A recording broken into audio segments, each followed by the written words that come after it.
एक बार एक लड़का बाइक पे बहुत सारे अंडे रख लेके जा रहा होता है, लेकिन अचानक से उसकी बाइक फिसल जाती है और उसके सारे के सारे अंडे फूट जाते हैं। आसपास के लोग तब इकट्ठा होकर उसे टोंट करना शुरू कर देते हैं कि तुझे दिखाई नहीं देता है क्या, तुझे ढंग से बाइक नहीं चलानी आती है क्या।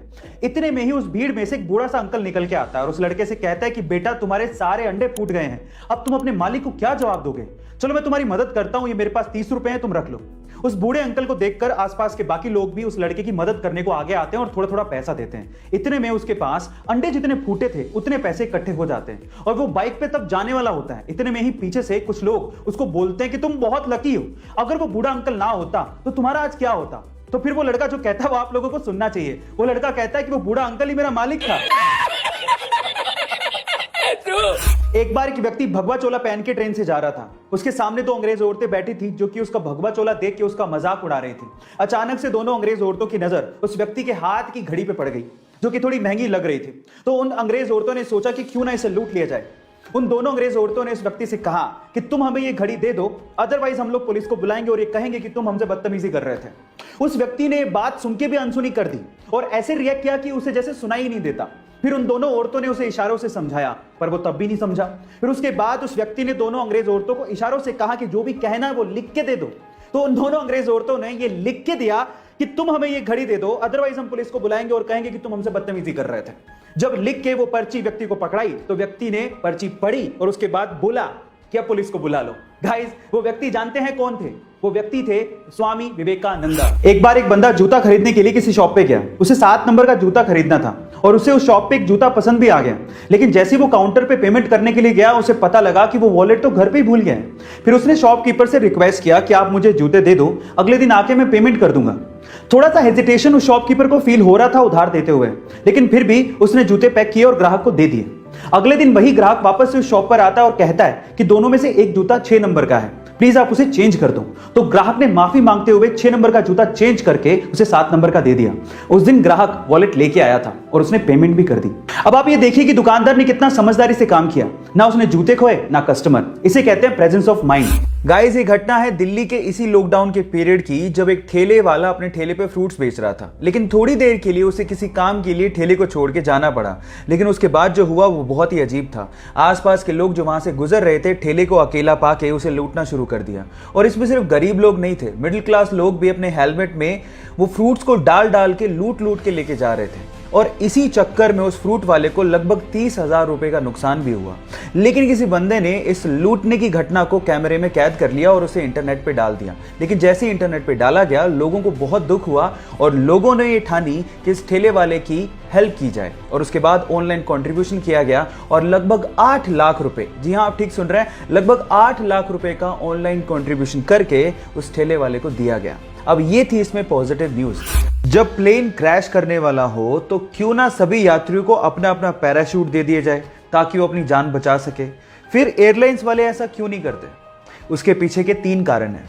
पहला कारण, पैराशूट बहुत ज्यादा भारी होते हैं जिससे ईंधन की खपत बढ़ जाएगी। और दूसरा, पैराशूट बहुत ज्यादा महंगे भी आते हैं। दूसरा, पैराशूट को चलाने के लिए इनिशियल ट्रेनिंग की जरूरत होती है जो कि जरूरी नहीं कि हर यात्री के पास हो।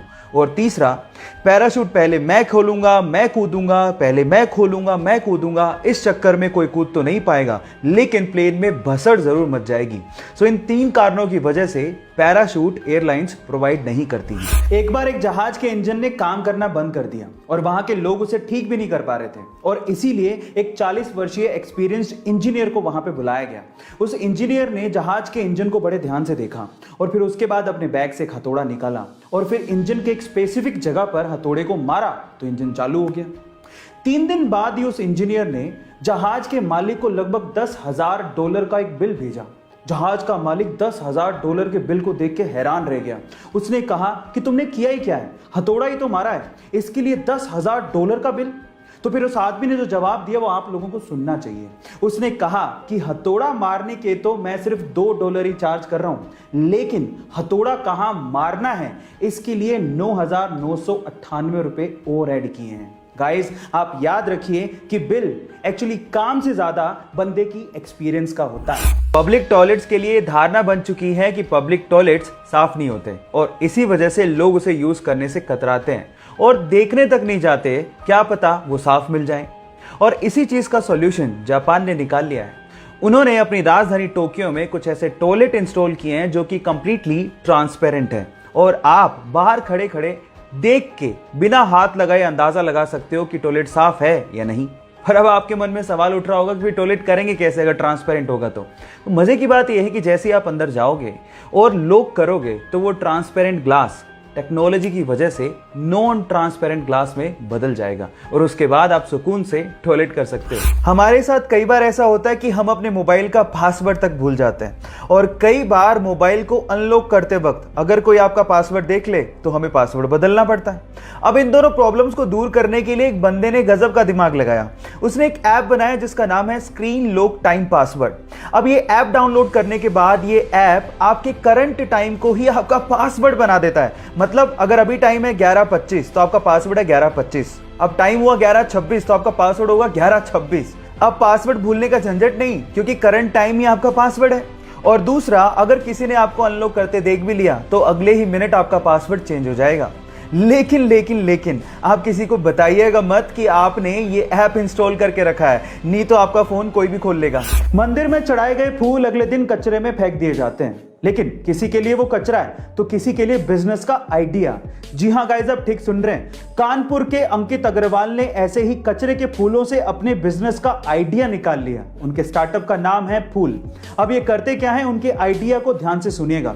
सबसे पहले तो मंदिर में चढ़ाए गए फूल जो कि अगले दिन कचरे में फेंक दिए जाते हैं, उनको ये लोग इकट्ठा करते हैं और उसके बाद उन्हें प्रोसेस करने के बाद बहुत अच्छी क्वालिटी की अगरबत्ती और धूप बत्ती बनाई जाती है। अब ये आइडिया इतना फैंटास्टिक क्यों है? क्योंकि ये दो सॉल्यूशन देता है। पहला तो फूलों का कचरा कम हो गया है और दूसरा उसी से ही एम्प्लॉयमेंट जनरेट हो रहा है। लेन रिचर्ड नामक एक ऑस्ट्रेलियन बंदे को रोड पे एक जोई यानी कि एक बेबी कंगारू अपने मां के शव के पास मिला। उसकी मां की मृत्यु कार एक्सीडेंट की वजह से हो गई थी। अब वो उसे अपने घर ले आया। उसने और उसकी फैमिली ने उस कंगारू को बड़े प्यार से पाला। उनकी प्रॉपर्टी में बने एक बड़े से फार्म में वो कंगारू खेलता रहता था। एक दिन लेन अपनी प्रॉपर्टी में घूम रहा था, तभी अचानक से एक पेड़ का तना उसके सर पे आके गिरा और वो वहीं बेहोश हो गया। तब वहां पर वो कंगारू भागता हुआ आया और तब तक चिल्लाता रहा जब तक उसकी फैमिली ने लेन को ढूंढ नहीं लिया। गाइज, ये बेजुबान जानवर वफादारी का कर्ज निभाना बहुत अच्छे से जानते हैं। गाइज, अगर मैं आपसे कहूं कि 2020 का दुनिया का नंबर 1 टीचर अवार्ड इंडिया के गांव के सरकारी स्कूल में पढ़ाने वाले एक टीचर को दिया गया है तो शायद आप लोगों को यकीन ही ना हो, लेकिन महाराष्ट्र के सोलापुर गांव के रंजीत सिंह दिसाले जी को यूनेस्को ने ग्लोबल टीचर अवार्ड 2020 से सम्मानित किया है। 140 देशों के 12,000 टीचर्स को पीछे छोड़ते हुए रंजीत सिंह दिसाले जी ने $1 मिलियन के इनामी राशि वाले इस प्राइज को अपने नाम किया और घोषणा होते ही आधी इनामी राशि बाकी बचे हुए टॉप 10 टीचर्स में डोनेट भी कर दी। टेक्नोलॉजी को एजुकेशन के साथ जोड़कर रंजीत सिंह दिसाले जी ने खाली पड़े हुए गांव के स्कूल में जान भर दी और इसीलिए उन्हें यह अवार्ड से सम्मानित किया गया। तो आज रंजीत सिंह दिसाले जी के लिए 1 लाइक तो बनता है। एक 11 फीट लंबी ग्रेट व्हाइट शार्क अचानक से हाई टाइड की वजह से यूएस के एक बीच पे फंस गई। जैसे ही लोगों ने उसे तड़पता देखा, उसे बचाने की मुहिम में लोग जुट गए। सबसे पहले तो लोग उस पर लगातार पानी डालते रहे ताकि वो जीवित रहे। इसके बाद उसको वापस समुद्र में पहुंचाने के लिए उन्होंने रेत का एक चैनल बनाया और उसके बाद उसे खींचते हुए समुद्र तक पहुंचा दिया। आप लोग याद रखिए गाइस कि ये धरती सिर्फ इंसानों की नहीं है, इन जीवों की भी है और उन्हें बचाने की मुहिम और ऐसा समन्वय हमें बनाए रखना पड़ेगा, तभी हमारा अस्तित्व बचा रह सकता है। गाइस, अगर मैं आपसे सवाल पूछूं कि आप अपने आधार कार्ड से मैक्सिमम कितनी सिम इशू करवा सकते हो तो आप लोग क्या कहेंगे? क्या इस सवाल का जवाब आपके पास है? चलिए मैं आपको बताता हूं और ये चीज आपको बड़े ध्यान से सुननी चाहिए क्योंकि ये चीज आपको बहुत काम आएगी। ट्राई यानी कि टेलीकॉम अथॉरिटी ऑफ इंडिया के अनुसार आप अपने आधार कार्ड से मैक्सिमम 9 सिम इशू करवा सकते हो, जिसमें से भी 6 सिम एक ऑपरेटर की होगी और बाकी बची हुई 3 सिम आप दूसरे ऑपरेटर की लोगे। एक और चीज मैं आपको बता देता हूं, आप अपने आधार कार्ड से मात्र एक ही नंबर कनेक्ट कर सकते हो, इससे ज्यादा नहीं। हाँ, आप नंबर चेंज कर सकते हो, उसमें कोई प्रॉब्लम नहीं है। और इन फ्यूचर आप लोग याद रखिए कि आप 9 सिम से ज्यादा मत इशू करवाइएगा अपने नाम से। अगर आपने करवा भी ली तो आप ट्रबल में आ सकते हो। गाइस, तीखी होने के बावजूद भी इस दुनिया में कई लोगों को मिर्ची खाना बड़ा अच्छा लगता है, लेकिन थोड़ा संभल के गाइस, क्योंकि इस दुनिया में एक मिर्ची ऐसी है जिसे खाने के बाद आप लोग सीधे ऊपर पहुंच जाओगे। हाँ गाइस, ये मिर्ची इतनी ज्यादा डेंजरस है। इस मिर्ची का नाम है ड्रैगन ब्रीथ चिली पेपर, जो कि इतनी ज्यादा डेंजरस है जिसे खाने के बाद आपको लगातार शॉक लगते हैं और उसके बाद आपकी मृत्यु हो जाती है। पर सवाल यह है कि इतनी डेंजरस मिर्ची को आखिर बनाया क्यों गया? तो उसका आंसर यह है कि इसे मेडिकल ट्रीटमेंट में इस्तेमाल किया जाता है एज एन एनेस्थेटिक ड्रग, जिससे आपकी स्किन को सुन्न करके ऑपरेशन किए जाते हैं। है ना इंटरेस्टिंग फैक्ट? गाइस, एक बहुत ही मजेदार फैक्ट बताता हूं।